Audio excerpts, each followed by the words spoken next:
साथ संगत जी, एक बार भगवान बुद्ध एक गांव में अपने किसान भक्त के आमंत्रण पर उसके यहाँ गए। शाम को किसान ने उनके प्रवचन का आयोजन किया। बुद्ध का प्रवचन सुनने के लिए गांव के सभी लोग उपस्थित थे, लेकिन वह भक्त ही कहीं दिखाई नहीं दे रहा था। गांव के लोगों में कानाफूसी होने लगी कि कैसा भक्त है कि प्रवचन का आयोजन करके स्वयं गायब हो गया। साथ संगत जी, प्रवचन खत्म होने के बाद सब लोग अपने अपने घर चले गए। रात में किसान घर लौटा। बुद्ध ने पूछा, कहाँ चले गए थे? गांव के सभी लोग तुम्हें पूछ रहे थे। किसान ने कहा, दरअसल प्रवचन की सारी व्यवस्था हो गई थी, पर तभी अचानक मेरा बैल बीमार हो गया। पहले तो मैंने घरेलू उपचार करके उसे ठीक करने की कोशिश की, लेकिन जब उसकी तबीयत ज़्यादा खराब होने लगी तो मुझे उसे लेकर पशु चिकित्सक के पास जाना पड़ा। अगर नहीं ले जाता तो वह नहीं बचता। साथ संगत जी, अगले दिन सुबह जब गांव वाले पुनः बुद्ध के पास आए तो उन्होंने किसान की शिकायत करते हुए कहा, यह तो आपका भक्त होने का दिखावा करता है, प्रवचन का आयोजन कर स्वयं ही गायब हो जाता है। साथ संगत जी, बुद्ध ने उन्हें पूरी घटना सुनाई और फिर समझाया।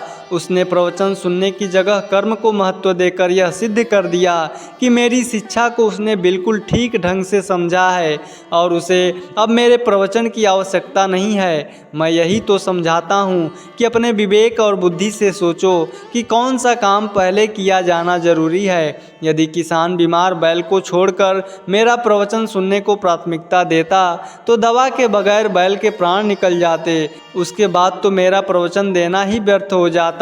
मेरे प्रवचन का सार यही है कि सब कुछ त्याग कर प्राणी मात्र की रक्षा करो। साथ संगत जी, इस घटना के माध्यम से गांव वालों ने भी उनके प्रवचन का भाव समझ लिया। साथ संगत जी, मनुष्य के जीवन की सबसे बड़ी कमजोरी उसका अहंकार होता है। यह धीरे धीरे इंसान को भीतर से खोखला कर देता है, जबकि सेवा, प्रेम और विनम्रता इंसान को अमरत्व की ओर ले जाते हैं। साथ संगत जी, दास एक ऐसी कहानी सुनाने जा रहा है जो एक ऐसे युवक की है जिसने अहंकार की राह छोड़कर सेवा का मार्ग अपनाया और जीवन को सच्चे अर्थों में सार्थक बनाया। साथ संगत जी, दिल्ली के एक बड़े कारोबारी परिवार में जन्मा विक्रम बचपन से ही शान शौकत में पला था। वह पढ़ाई में भी अच्छा था और कारोबार की बारीकियां भी जल्दी सीख गया था, लेकिन उसमें एक कमी थी, उसका घमंड।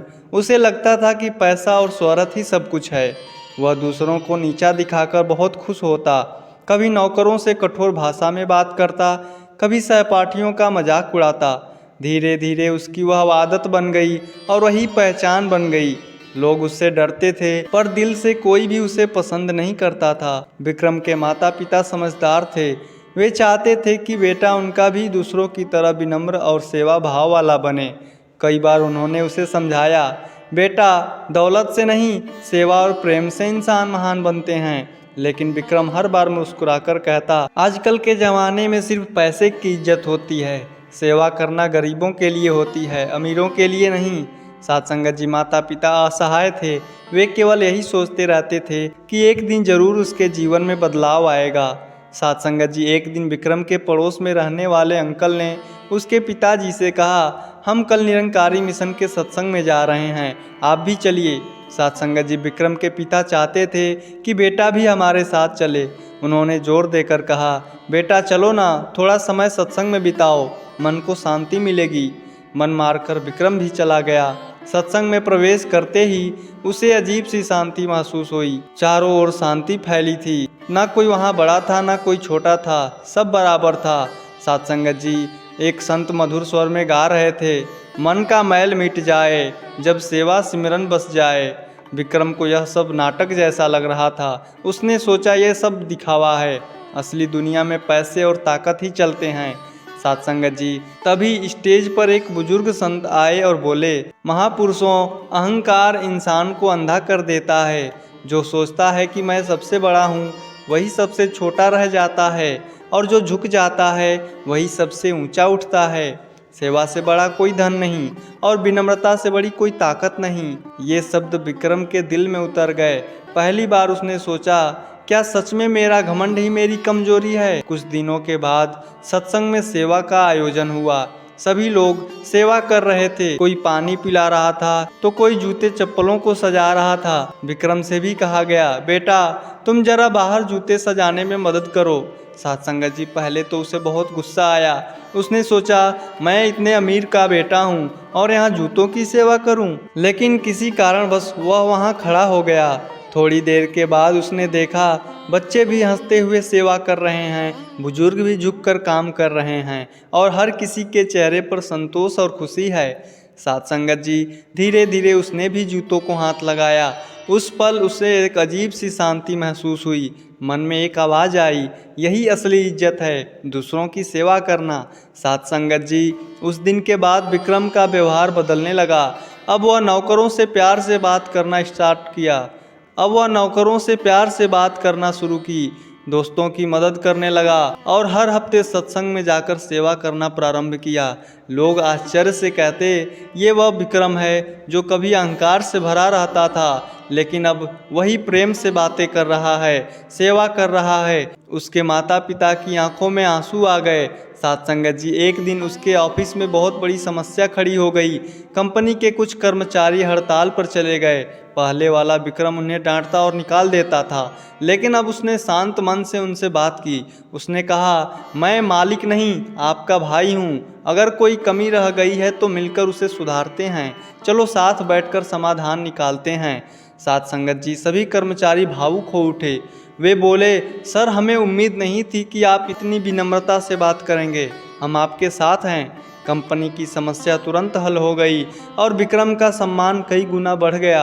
साथ संगत जी अब विक्रम की पहचान एक व्यापारी से नहीं बल्कि एक निरंकारी सेवादार के रूप में होने लगी। वह गरीब बच्चों को पढ़ाना प्रारंभ कर दिया, अस्पतालों में दवाइयों के लिए दान देना शुरू कर दिया, सड़क पर सफाई अभियान चलाता। उसे समझ आ गया कि असली सुख केवल सेवा में है, ना कि पैसों में। साथ संगत जी विक्रम अब जहाँ भी जाता था लोगों को यही संदेश देता था, भाइयों बहनों, मैंने दौलत में सुकून ढूंढा, शोहरत में सुकून ढूंढा, महलों अटारियों में सुकून ढूंढा, लेकिन वह मिला नहीं। सच्चा सुख सिर्फ सेवा और विनम्रता में है। अहंकार से इंसान खाली हो जाता है, लेकिन सेवा से उसका जीवन भर जाता है। साथ संगत जी अहंकार इंसान के भीतर की सबसे बड़ी बीमारी है। यह धीरे धीरे व्यक्ति की दृष्टि को संकीर्ण कर देता है। उसे लगता है कि वही सबसे बड़ा है और बाकी सब छोटे हैं। परिणाम स्वरूप इंसान दूसरों से कटने लगता है, उसका हृदय कठोर हो जाता है। विक्रम की कहानी हमें यही सिखाती है कि अहंकार ने उसे कितना असंवेदनशील बना दिया था। लेकिन यह केवल कहानी ही नहीं है, यह हम सबकी कहानी है। हर इंसान के भीतर कहीं ना कहीं अहंकार छिपा हुआ है, कभी पैसे का, कभी शिक्षा का, कभी रूप का तो कभी पद का। साथ संगत जी सवाल यह नहीं है कि अहंकार है या नहीं, सवाल तो यह है कि हम उसे पहचानते हैं या नहीं। सेवा का भाव इंसान को वास्तविक अर्थों में मानव बनाता है। सेवा वह दीपक है जो अंधेरे को मिटा देता है। सेवा वह जल है जो मन के ताप को शीतल कर देता है। सेवा वह संगीत है जो जीवन के शोर को माधुर्य में बदल देता है। जब विक्रम ने पहली बार सेवा की तो उसे जो शांति मिली वही असली सुख था। यही संदेश सत्संग हमें देता है कि सेवा कोई छोटा बड़ा काम नहीं है, सेवा ईश्वर की उपासना है। साथ संगत जी जिस तरह से वृक्ष पर फल आने के बाद शाखाएं झुक जाती हैं, उसी तरह से ज्ञान और प्रेम वाले इंसान का सिर भी विनम्रता से झुक जाता है। विनम्रता से इंसान की गरिमा घटती नहीं है बल्कि और बढ़ती है। घमंडी व्यक्ति क्षणिक चमक रखता है, जबकि विनम्र सेवक युगों युगों तक याद किया जाता है। विक्रम ने जब कर्मचारियों से भाईचारे की भावना से बात की तो यह उसकी नई विनम्रता की पहचान थी और यही विनम्रता उसका सबसे बड़ा बल बन गया। साथ संगत जी सत्संग मनुष्य को आईना दिखाता है। जहाँ अहंकार मन को ढक देता है, वहीं सत्संग उस पर से पर्दा हटाकर सच्चाई दिखाता है। सत्संग हमें सिखाता है कि हर इंसान में वही ईश्वर बसा है। जब हम दूसरों को नीचा दिखाते हैं तो असल में खुद ईश्वर का अपमान करते हैं, और जब हम सेवा करते हैं तो सीधे सीधे ईश्वर की सेवा करते हैं। इसीलिए सत्संग केवल सुनने भर की जगह नहीं बल्कि आत्मा को जगाने का केंद्र है। साथ संगत जी मनुष्य जीवन का उद्देश्य केवल पैसा कमाना, संपत्ति जोड़ना या दिखावा करना नहीं है। जीवन का असली उद्देश्य प्रेम बांटना, सेवा करना और मानवता को ऊंचाई तक पहुंचाना है। अगर हम केवल अपने लिए जिएं तो यह जीवन अधूरा है, पर यदि हम दूसरों के लिए भी जिएं तो यही जीवन पूर्ण और पवित्र हो जाता है। आज की भाग दौड़ भरी जिंदगी में अहंकार और प्रतिस्पर्धा बढ़ती जा रही है। हर कोई चाहता है कि वही आगे निकले, वही श्रेष्ठ बने। लेकिन समाज तभी सुधरेगा जब हम सुधरेंगे, जब लोग मिलकर एक दूसरे की मदद करेंगे, जब गरीबों की चिंता करेंगे और ईर्ष्या घमंड छोड़कर सहयोग का भाव अपनाएंगे।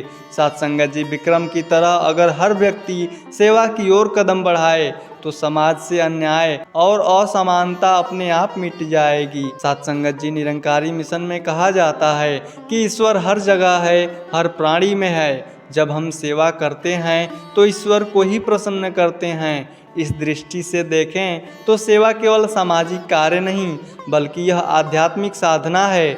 यह भक्ति का सबसे सुंदर रूप है। विक्रम का जीवन हमें कई बातें सिखाती है। अहंकार चाहे कितना भी बड़ा क्यों ना हो, सत्संग और सेवा उसे तोड़ सकती है। असली सुख बाहर नहीं बल्कि हमारे भीतर ही है। विनम्रता से बड़ा कोई गहना नहीं है, सेवा से बढ़कर कोई साधना नहीं है। साथ संगत जी, लेकिन अब सवाल यह है कि क्या हम भी विक्रम की तरह बदल सकते हैं? क्या हम भी अपने भीतर झांक कर अहंकार को त्याग सकते हैं? साथ संगत जी, हर इंसान के पास अवसर है, बस ज़रूरत है एक छोटे से कदम की, सेवा की ओर, विनम्रता की ओर, प्रेम की ओर बढ़ाने की। जीवन हर पल हमें एक चुनाव देता है, या तो हम अहंकार में रहकर अकेले और दुखी हो जाएं, या फिर सेवा और प्रेम में रहकर सबके साथ मिलकर खुशियां बांटें। विक्रम ने दूसरा रास्ता चुना और उसका जीवन बदल गया। अब हमारी बारी है। साथ संगत जी, अहंकार इंसान को खोखला करता है और सेवा उसे महान बनाती है। विनम्रता इंसान को गिराती नहीं है बल्कि उठाती है, और सत्संग वह दर्पण है जो हमें हमारी असली पहचान दिखाता है। अगर हम सब मिलकर इस मार्ग को अपनाएं तो न केवल हमारा अपना जीवन बल्कि पूरा समाज शांति, प्रेम और आनंद से भर जाएगा। सत्संगत जी, बटुए को कहाँ मालूम है कि पैसे उधार के हैं, वो तो बस अपने गुमान में फुला रहता है। ठीक यही हाल हमारा भी है। सांसें इस प्रभु की उधार दी हुई हैं, पर ना जाने गुमान किस बात पर है। सत्संगत जी, एक पूर्ण संत हमेशा एक छोटे बच्चे की तरह होता है। जैसे एक छोटा बच्चा स्कूल जाना शुरू करता है, जो जो उसको सिखाया जाता है वो उसको ग्रहण करता है। कक्षा बढ़ती है, वो उन सब बातों को अपनी लाइफ में अमल करता है और आगे बढ़ता है। इसी प्रकार ज्ञान लेने के बाद एक संत भोले भाव से भक्ति करता है, सीखने के भाव से भक्ति करता है, संगत में आता है और हमेशा ही सीखता रहता है। साथ संगत जी, एक बार अंधे को मंदिर आया देखकर लोग हंसकर बोले, मंदिर में दर्शन के लिए आए तो हो, क्या भगवान को देख पाओगे? साथ संगत जी, अंधे ने मुस्कुराकर कहा, क्या फर्क पड़ता है, मेरा भगवान तो मुझे देख लेगा। किसी ने सही कहा है कि दृष्टि नहीं, दृष्टिकोण सही होना चाहिए। साथ संगत जी, संसार में खाली कोई भी नहीं है, सबके सब भरे हुए हैं। कोई प्रेम से, कोई सेवा और परोपकार की भावना से, कोई नम्रता से, कोई दान और दया की भावना से, कोई घृणा से, कोई क्रोध और कोई लोभ से, कोई हिंसा से और कोई अभिमान से। अपने आप को दोषों से खाली करिए और यदि भरना ही है तो अपने अंदर उत्तम गुणों को भरिए। साथ संगत जी, सिकंदर ने आधी दुनिया जीत ली थी। जब वो मरा तो उसकी 3 इच्छाएं थी। पहली इच्छा यह थी कि इलाज करने वाले हकीम ही जनाजा उठाएं, ताकि लोग जाने कि रोग का इलाज करने वाला हकीम भी मौत को नहीं हरा सकते। दूसरी इच्छा यह थी कि जनाजे के रास्ते पर उसकी दौलत बिछाई जाए, ताकि लोगों को ये पता चले कि जब मौत आती है तो ये दौलत भी काम नहीं आती। तीसरी इच्छा यह थी कि महान सिकंदर का जनाजा जब निकाला जाए तो उसके दोनों हथेली बाहर की ओर लटकाए जाएं, ताकि लोगों को पता चले कि इंसान धरती पर खाली हाथ आता है और खाली हाथ जाता है। सत्संगत जी, आप कैमरे की नज़र में हैं। यह पढ़ते ही व्यक्ति होशियार हो जाता है और गलत काम करने से परहेज करता है, जबकि यह इंसान द्वारा बनाया गया एक उपकरण मात्र है। हम भूल जाते हैं कि हम ईश्वर की नज़र में हैं और इनकी नज़र न खराब होती है और न बंद होती है, न किसी के नियंत्रण में होती है, यानी बचने का कोई तरीका नहीं है। ध्यान रहे, आप हमेशा ईश्वर की नज़र में हैं। निरंकार सतगुरु असंगत एक है लेकिन तीन नाम, तीनों से ही जुड़े रहें तो मिल जाता है सुख का धाम। यदि कोई बंदा सत्संग से दूर दूर हो जाता है, प्यार गुरु का उसके मन में कायम न रह पाता है। प्यार और विश्वास गुरु का कम अगर हो जाएगा, निरंकार का ध्यान भी बंदा फिर कहाँ कर पाएगा। किसी एक को छोड़ेंगे तो तीनों छूट जाएंगे, कहे हरदेव भक्ति का फिर लाभ कहाँ ले पाएंगे। सत्संग जी, मनुष्य के जीवन की सबसे बड़ी कमजोरी उसका अहंकार होता है। यह धीरे धीरे इंसान को भीतर से खोखला कर देता है, जबकि सेवा, प्रेम और विनम्रता इंसान को अमरत्व की ओर ले जाते हैं। सत्संग जी, अहंकार इंसान के भीतर की सबसे बड़ी बीमारी है। यह धीरे धीरे व्यक्ति की दृष्टि को संकीर्ण कर देता है। उसे लगता है कि वही सबसे बड़ा है और बाकी सब छोटे हैं। परिणाम स्वरूप इंसान दूसरों से कटने लगता है, उसका हृदय कठोर हो जाता है। सत्संग जी, माया के प्रभाव से बचने का एकमात्र उपाय ब्रह्म ज्ञान है। यह कभी न सोचें कि हमारे माता पिता या अन्य बुजुर्ग इस मिशन के साथ काफी वर्षों से जुड़े हुए हैं, इसीलिए हमारा पार उतारा हो जाएगा। निरंकार का ज्ञान लेकर अगर हम निरंकार को भूल गए हैं तो उसका भी कोई लाभ होने वाला नहीं है। लाभ तो तब है जब इस निरंकार परमात्मा को जानकर हर समय इसके अंग संग होने का एहसास बना रहे। सत्संग जी, बारात में दूल्हा सबसे पीछे चलता है पर दुनिया आगे बढ़ती रहती है। शमशान यात्रा में इंसान सबसे आगे होता है लेकिन दुनिया पीछे चलती है। यानी खुशियों में दुनिया आपके साथ आगे होती है और दुख में अक्सर पीछे छूट जाती है। अजब है तेरी दुनिया, गजब है तेरा खेल। मोमबत्ती जलाकर मृतकों को याद करना और वही मोमबत्ती बुझाकर जन्मदिन मनाना। सत्संग जी, माँ अपने बच्चे से प्रेम इसलिए करती है कि उसे अपने गर्भ से जन्म दिया है। सतगुरु अपने शिष्य से प्रेम इसलिए करता है कि उसे फिर से गर्भ में ना जाना पड़े। नेतृत्व ताकत से नहीं बल्कि क्षमा और प्रेम से आता है। हर धर्म, हर शास्त्र, हर संत महात्मा ने क्षमा को सबसे बड़ा गुण बताया है। संत कबीर भी कहते हैं क्षमा बड़ी होई। गुरबाणी में भी लिखा है निंदक निंद करे तो मीत समान। सत्संगत जी, बाइबल में भी है फॉरगिव 70 times 7, यानी क्षमा केवल नैतिक शिक्षा नहीं बल्कि आध्यात्मिक साधन है। सत्संग, सेवा, सिमरण तीनों भक्ति के श्रृंगार है। भक्ति पूर्ण होती इनका जब लेते आधार हैं। सत्संग करते रहते हैं तो विवेक मन में आता है, विवेक आता है तो मन फिर भक्ति में लग जाता है। सेवा करते हैं तो मन का मिट जाता है अभिमान है। गया अगर अभिमान तो भक्ति हो जाती बलवान है। सिमरण करने से भक्ति को ऊंचाई मिल जाती है। मन सुख पाता आत्मा भी नित्य आनंद मनाती है। सेवा, सत्संग, सिमरण जो भी प्रेम से करते जाते हैं, कहे हरदेव सदा वो कायम भक्ति को रख पाते हैं। सत्संग जी, कमल एक ऐसी शुद्धता का प्रतीक है जिसकी जड़ें कीचड़ में होती है मगर फूल गंदगी से ऊपर होता है। इसीलिए संसार में रहें तो कमल की तरह रहिए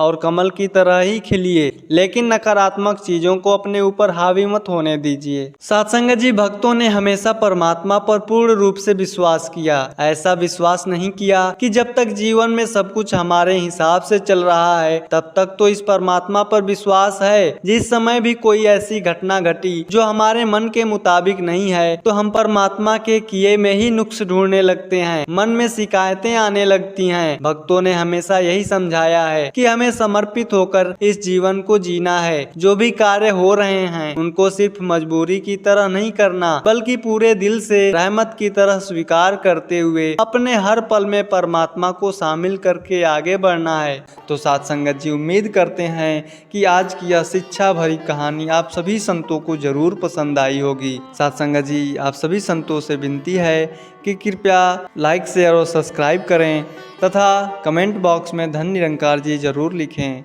साथ संगत जी, बड़े प्यार से कहिए जी धन निरंकार जी।